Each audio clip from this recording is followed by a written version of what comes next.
Welcome to the 8th video tutorial for the Skyrim Creation Kit, Optimization.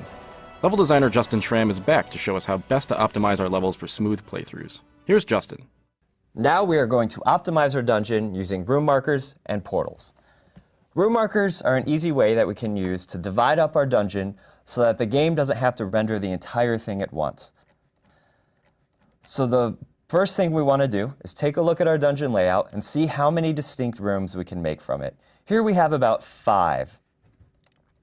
So we're going to place our first room marker into the first room here. Before we do that, we're going to want to go into the Show Hide window here in the View, and then we click Show Hide. And we want to make sure that Portals and Rooms is checked here. It usually starts out unchecked. So make sure that's checked, and that will make sure that our Portals and Rooms are visible so they're a little easier to work with. We're also going to want to make sure Snap to Grid and Snap to Angle are turned on. So go ahead and select any object in the first room. I'm going to select this wall here. And then you're going to click this button at the top of the editor, which is the room marker button. And once you click that, you'll see a big blue box appear in your first room. It's not enough to encapsulate the entire first room, so we're going to scale it using the gizmo arrows here. We're going to want to make sure we get every piece of the first room encapsulated by the room marker. We don't want to leave anything out because it won't be rendered. We'll drag it down to make sure we get everything that's under the floor here and raise it up to get everything that's over the ceiling. You can go ahead and make this as big as you would like, but it's a good idea to try to line it up just enough so that you don't have conflicts with other rooms in your dungeon. So we're going to make our second one here by just duplicating it with Control-D and sliding it over. Sometimes you could accidentally select one of the gizmos. It's easier to just click on the room bound one more time to make sure that you don't have a gizmo selected. And we're just going to scale this a little bit to fit this room. Make sure everything in it is here. Now, it normally would be a good idea to get a little bit of this large hallway here so that this room won't be too large. But you see that there could be a conflict here when you make this room marker. So we're going to just keep this one back a little bit. It's a good idea to look ahead and see how your other room markers will fit because you don't want them to intersect too much and cause confusion in the renderer. So now what we're going to do is place a portal between these two rooms.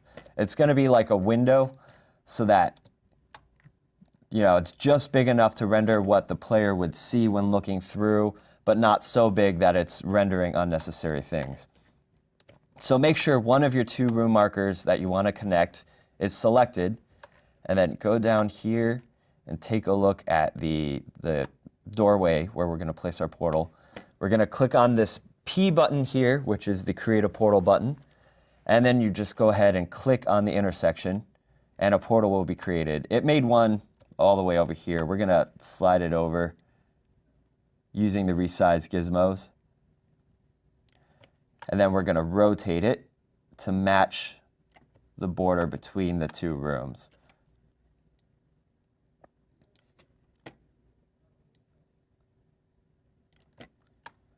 So like I said before, make it just big enough to cover this doorway and not so big that you're getting other things rendering when you don't want them to. You can make that just a little smaller.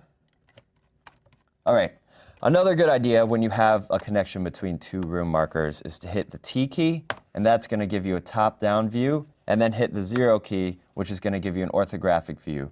And you're going to want to make sure there is no space between the two room markers. If there's any space, when the player walks through, then when they're in the space between the two, they're going to be in just the void.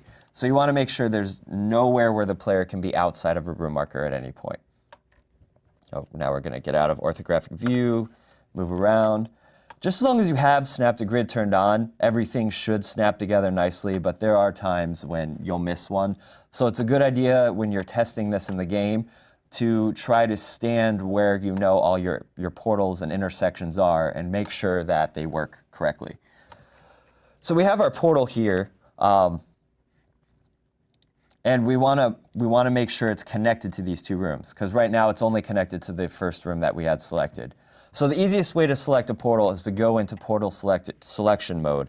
You can do that by hitting Control P or pressing this button right here, which only allows us to select portals while in the editor. So you see a white, light blue arrow here pointing to this room marker. That means it's connected to this one. We're going to also want to connect it to the other room. So with this portal selected, we're going to leave portal selection mode, hitting Control P, and then while holding Control, select our other room marker. So now we have the portal selected and our other room marker selected. Then we're going to hit this button here next to the P button, and what that's going to do is connect the portal to any room markers that are selected. So we'll click that, and now you see the arrow is pointing to both of these. So now we have two rooms connected by our portal. So now all we need to do is just do this same process for the rest of the dungeon. But before I do that, we have a small problem here. If from the first room we can see all the way through, let's imagine this door is open here. Just try to hide everything in the way.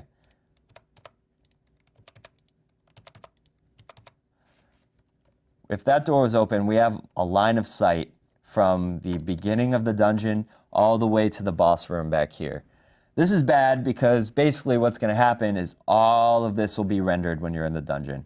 And this could cause potential performance issues. So when you're building your dungeon, it's a good idea to avoid these long lines of sight like this. So we're going to fix this issue real quick. We're going to take one of these hallway pieces and replace it with a stair piece to block the visual here.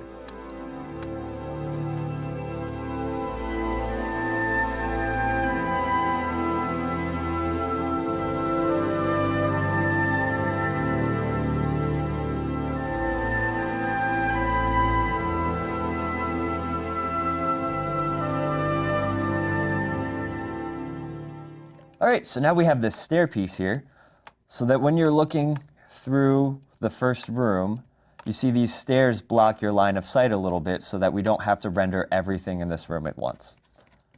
Now I'm just going to set up the room markers and portals for the rest of the dungeon. If you feel comfortable doing the rest of it on your own, you can stop the video now, but if you want to watch how I do the rest of the dungeon, then keep watching.